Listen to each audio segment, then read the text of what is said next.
Hello everyone, welcome to my YouTube channel. मैं आलोक वर्मा, प्रवक्ता भूगोल, आपके लिए पीजीटी भूगोल के लिए एक प्रैक्टिस सेट लेकर हाजिर हूँ। अच्छे प्रश्न हैं, प्रैक्टिस करते रहिए, पढ़ते रहिए।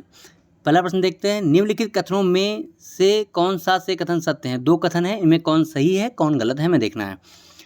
भारत में हरित क्रांति के फलस्वरूप खाद्यान्नों के उत्पादन में वृद्धि हुई, बिल्कुल हुई। भारत में हरित क्रांति के फलस्वरूप क्षेत्रीय असमानताओं में वृद्धि हुई, बिल्कुल हुई। आंसर क्या होगा? सी। दोनों बातें सही हैं। हरित क्रांति में उत्पादन में वृद्धि हुई, खाद्यान्नों के उत्पादन में तीव्र वृद्धि हुई, और हरित क्रांति से क्षेत्रीय असमानताओं में भी वृद्धि हुई। कैसे? पंजाब, हरियाणा, पश्चिमी उत्तर प्रदेश में खाद्यान्नों में उत्पादन तेजी से बढ़ा, लेकिन बाकी देशों में नहीं बढ़ पाया था, जिससे क्षेत्रीय असमानता में वृद्धि हुई। तो सी हमारा आंसर है। ओके।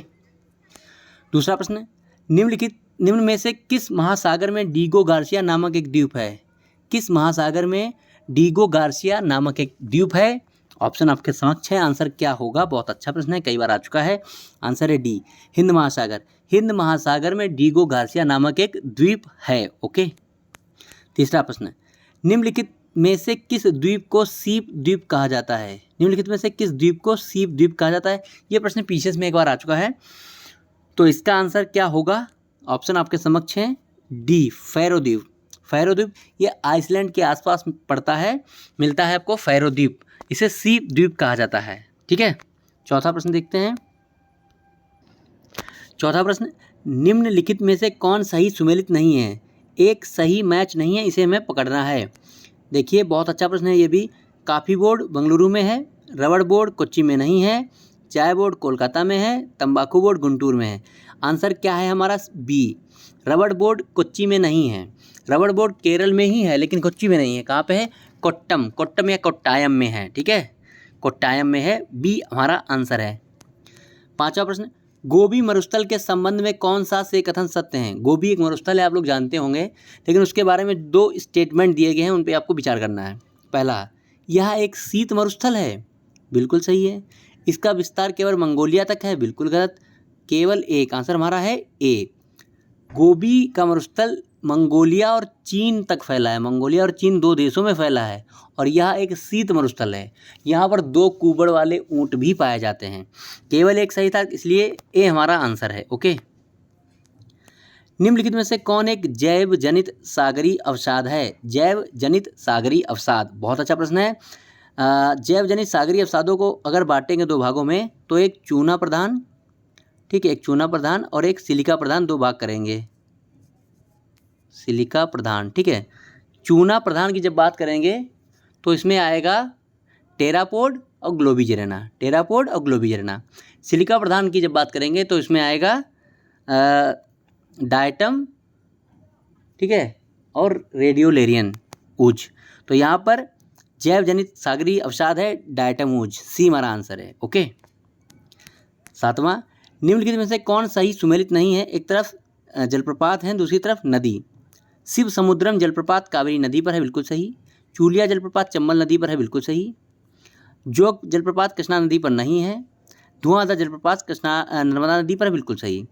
सी हमारा आंसर है, क्योंकि जोग जलप्रपात, जिसे गरसोप्पा जलप्रपात कहते हैं, महात्मा गांधी जलप्रपात कहते हैं, वो कृष्णा नदी पर नहीं है, कर्नाटक में है, शरावती नदी पर है। किस पे है? शरावती नदी, शरावती नदी पर जोग या गरसोप्पा जलप्रपात है। तो सी गलत में, सही हमारा आंसर है। ओके। आठवां, निम्नलिखित भारतीय क्षेत्रों में किनमें सेल गैस, यहाँ पे सैल गैस है, सैल गैस के संसाधन पाए जाते हैं? तो हम लोग देखते हैं, कैम्बे बेसिन में पाया जाता है, कावेरी बेसिन में भी पाया जाता है, कृष्णा गोदावरी बेसिन में भी पाया जाता है। आंसर है सी। सैल गैस जो है वो Cambay basin, Kaveri basin, Krishna Godavari basin, तीनों जगह पाया जाता है। आंसर है 1, 2, 3, सी हमारा आंसर है। ओके। फिर देखिए नवा प्रश्न, निम्नलिखित में कौन सही सुमेलित नहीं है? ये भी बहुत अच्छा प्रश्न है, इस तरीके का भी प्रश्न आता है। ठीक है। आइसोहाइट, समान वर्षा वाली रेखाओं को मिलाने वाली रेखा, बिल्कुल सही। आइसोबार, समान वायुदाब को मिलाने वाली रेखा, बिल्कुल सही। आइसोथर्म, तापमान से संबंधित है। आइसोहेल्स, आर्द्रता से संबंधित नहीं है, यही हमारा आंसर है।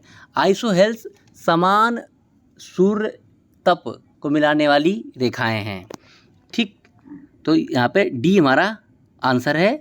समान सूर्य तप की अवधि को मिलाने वाली रेखाएं हैं, इसलिए डी गलत था, यही हमारा आंसर है। ओके। 10वां, समोच्च रेखाएं क्या हैं? बहुत अच्छा प्रश्न है। समोच्च रेखाएं क्या हैं? तो अक्षांश रेखा नहीं है, देशांतर रेखा नहीं, बंदरगाहों को मिलाने वाली रेखा भी नहीं है, डी हमारा आंसर है। समोच्च रेखा क्या है? समुद्र तल के ऊपर समान ऊंचाई वाले स्थानों से खींची गई रेखा है। समुद्र तल के ऊपर समान ऊंचाई वाले स्थलों से खींची गई रेखाएं क्या हैं? समोच्च रेखाएं। ओके। 11वां प्रश्न, निम्नलिखित में से कौन सही सुमेलित नहीं है? तो यहाँ पर हम लोगों को देखना है कौन सही सुमेलित नहीं है। ठीक है। एंथ्रोपोजियोग्राफी रेडजेल की ही बिल्कुल सही। Geography and modern synthesis G Taylor की नहीं है। Makers of modern geography R Dickinson बिल्कुल सही। Perspective on nature of geography Hartshorne बिल्कुल सही। तो बी गलत था, यही हमारा आंसर है। जियोग्राफी ए मॉडर्न सिंथेसिस ये टेलर की नहीं थी, यही गलत मैच था। ठीक है। अगला प्रश्न देखते हैं 12वां, भौगोलिक पर्यावरण के प्रभाव। भौगोलिक पर्यावरण के प्रभाव नामक ग्रंथ का लेखक कौन है? ये भी बहुत अच्छा प्रश्न है। ठीक है। भौगोलिक पर्यावरण के प्रभाव नामक ग्रंथ का लेखक कौन है? आंसर होगा EC sample, Allen Churchill sample. Ratzel की ये शिष्या थी, पर्यावरण निश्चयवाद की समर्थक थी। ठीक है। अगला प्रश्न देखिए 13वां, निम्नलिखित में से कौन सही सुमेलित नहीं है? बहुत अच्छा प्रश्न है, इंपॉर्टेंट है, गलती बिल्कुल ना करें। कोटि आकार नहीं, ये आपका नगरीय ज्योग्राफी से, अर्बन ज्योग्राफी से प्रश्न है। कोटि आकार नियम जिफ का है, बिल्कुल सही। सकेंद्री क्षेत्र पेटी सिद्धांत है बर्गेस का। बहुनामिक सिद्धांत बेरी का नहीं है। केंद्र स्थल सिद्धांत क्रिस्टालर का, बिल्कुल सही। तो सी हमारा आंसर है। मल्टी न्यूक्लियस थ्योरी ये बेरी का नहीं है, हैरिस और उल्मान का है। ये किसका है? हैरिस और उल्मान का, दोनों ने मिलकर दिया था मल्टी न्यूक्लियस थ्योरी। ओके। तो सी गलत मैच था, यही हमारा आंसर है। 14वां प्रश्न, मानव भूगोल मानव पारिस्थितिकी है या परिभाषा किसने दी? ये बहुत सिंपल प्रश्न है, कई बार आ चुका है, आप इसको देख लें, समझ लें। H.H. बैरोज। मानव भूगोल को मानव पारिस्थितिकी H.H. बैरोज ने कहा था, ये हमारा आंसर है। 15वां, संपूर्ण पृथ्वी का औसत एल्बिडो कितना है? संपूर्ण पृथ्वी का औसत एल्बिडो कितना है? इस ऑप्शन में यहाँ पर हम 30 लेंगे, बी हमारा बिल्कुल सही आंसर है। एल्बिडो क्या होता है? सूर्य द्वारा जो ऊर्जा पृथ्वी पर आकर के वापस जाती है वो एल्बिडो कहलाती है। ठीक है। तो 15वां बी। अगला प्रश्न 16वां देखते हैं, कोरियालिस बल किसके कारण उत्पन्न होता है? ये भी बहुत अच्छा प्रश्न है। कोरियालिस बल किसके कारण उत्पन्न होता है? ऑप्शन आपके सामने है, आंसर क्या होगा? सी, पृथ्वी के परिभ्रमण से। कोरियालिस बल एक आभासी बल होता है जो पृथ्वी के परिभ्रमण से उत्पन्न होता है। ओके। अगला प्रश्न 17वां, निम्नलिखित में से कौन सही सुमेलित नहीं है? एक तरफ विभिन्न स्थलाकृतियाँ हैं, दूसरी तरफ उनका कारक है, वो किसके द्वारा बनी हुई हैं? लैपीज भूमिगत जल से बनती हैं, बिल्कुल सही है। कास्ट प्रदेश में बनती हैं। ज्यूजन पवन से बनती हैं, बिल्कुल सही। एस्कर नदी द्वारा नहीं बनती है। मेस पृष्ठ शिला हिमनद से बनती है, बिल्कुल सही। तो यहाँ पे गलत क्या था? सी, एस्कर नदी द्वारा नहीं बनती स्थलाकृति, ये हिमनद के द्वारा बनी एक स्थलाकृति है एस्कर। ओके। सी हमारा आंसर है। 18वां प्रश्न, निम्न में किस भू आकृति का निर्माण हिमानी अपर्दन से नहीं हुआ? यहाँ पे कहा गया है हिमानी अपर्दन से किसका निर्माण नहीं हुआ। ऑप्शन में जो है वो सारे हिमानी से ही बने हैं, लेकिन अपर्दन से नहीं हुआ ये पूछा गया। सर्क हिमानी अपर्दन से बनता है, नूनाटक हिमानी अपर्दन से बनता है, हॉर्न हिमानी अपर्दन से बनता है, डी हमारा आंसर है। ड्रमलिन जो है वो हिमानी निक्षेपण से बनता है। ठीक है। तो किस भू आकृति का निर्माण हिमानी अपर्दन से नहीं हुआ है? ड्रमलिन का, क्योंकि ड्रमलिन का निर्माण हिमानी निक्षेपण से होता है, डी हमारा आंसर है। ओके। 19वां, जर्मनी में हिमगौहर यानी सर्क को क्या कहा जाता है? इस प्रकार के प्रश्न जरूर पीजीटी में आपको मिलेंगे, पक्का याद कर लीजिए, समझ लीजिए। हिमगौहर या सर्क को जर्मनी में क्या कहा जाता है? कार। जर्मन भाषा में इसको क्या कहते हैं? कार कहते हैं सर्क को। ठीक है। इसको सर्क को, इधर बर्फ की दिशा होती है, इसको कार कहते हैं। ओके। अगला प्रश्न 20वां, पिडमांट मैदान किसके द्वारा बनते हैं? पर्वतपदी क्षेत्रों में, माउंटेन फुट में, यहाँ पर जो मैदान बनता है ये किसके द्वारा बनता है? नदी द्वारा। ठीक है। सी हमारा आंसर है। पहाड़ों से नदियाँ कंकड़ मिट्टी बालू ले आती हैं और फुटहिल्स में छोड़ देती हैं। नदी द्वारा पिडमांट मैदान बनता है, ठीक है। 21वां प्रश्न, निम्नलिखित में से कौन सही सुमेलित नहीं है? बहुत अच्छा, ये जनजातियों से संबंधित एक प्रश्न है। फुलानी पश्चिमी अफ्रीका में मिलती है, बिल्कुल सही। मसाई पूर्वी अफ्रीका में, केन्या साइड, बिल्कुल सही। बंटू सहारा, बिल्कुल गलत। नूबा सूडान में मिलती है, बिल्कुल सही। तो सी हमारा आंसर है। बंटू जो जनजाति वो अफ्रीका महाद्वीप के दक्षिण में और मध्य में मिलती है, सहारा में नहीं मिलती है। तो सी हमारा गलत मैच था, यही हमारा आंसर है, ओके। 23वां, कौन एक प्रवास का प्रतिकर्ष कारक नहीं है? बहुत अच्छा प्रश्न है।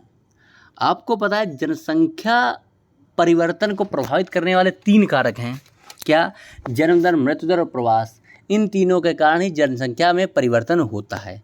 तो प्रवास में 2 कारक होते हैं, प्रतिकर्ष कारक और अपकर्ष कारक, pull factor and push factor.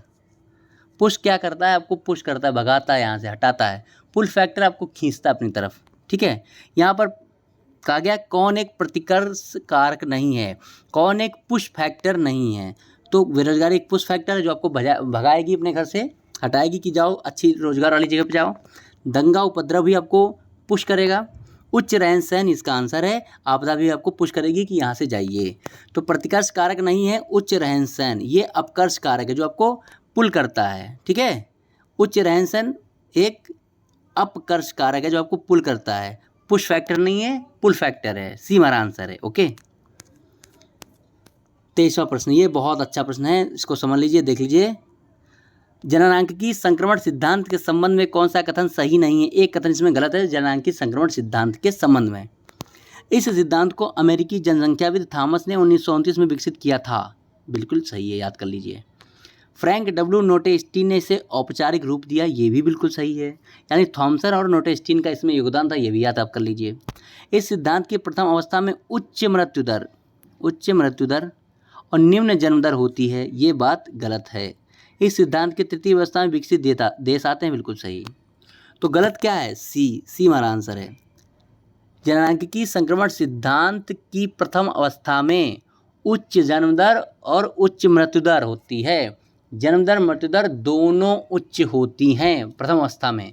द्वितीय अवस्था में जन्म दर वही बनी रहती है, मृत्यु दर में गिरावट आती है, ठीक है। इसलिए सी गलत था, यही हमारा आंसर है, ओके। 24वां प्रश्न, निम्नलिखित में से कौन सही सुमेलित नहीं है? ये भी बहुत अच्छा प्रश्न है। दुनिया भर में शिफ्टिंग कल्टीवेशन होती है, उसके पूरी दुनिया में अलग अलग नामों से पुकारा जाता है। इसकी एक लिस्ट बना लीजिए, याद कर लीजिए, प्रश्न जरूर आएगा।